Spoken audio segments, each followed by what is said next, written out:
কলিয়াবৰৰ আমবাগান আৰক্ষীৰ জালত ৰূপহীৰ জালনোট বনোৱা চক্ৰ। ৰূপহীহাটৰ ভাটিয়াখালীত আমবাগান আৰক্ষীয়ে অভিযান চলাই জালনোট বনোৱা মেচিনসহ আটক কৰে দুজন লোকক।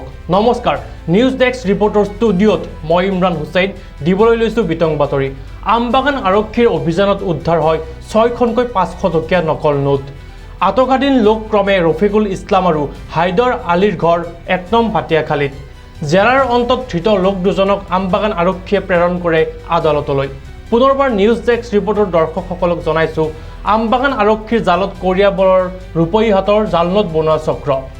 ৰূপহীহাটৰ ভাটিয়াখালীত আমবাগান আৰক্ষীয়ে অভিযান চলাই জালনোট বনোৱা মেচিনসহ আটক কৰে দুজন লোকক। আমবাগান আৰক্ষীৰ অভিযানত উদ্ধাৰ হয় 6খনকৈ 500 টকীয়া নোট। আটকাধীন লোক ক্ৰমে ৰফিকুল ইছলাম আৰু হাইদৰ আলীৰ ঘৰ 1 নং ভাটিয়াখালীত। এতিয়া বাতৰিৰ পৰা মই ইমৰান হুছেইনে বিদায় লৈছোঁ। পৰৱৰ্তী বাতৰিৰ বাবে চাই থাকিব নিউজ ডেস্ক ৰিপৰ্ট।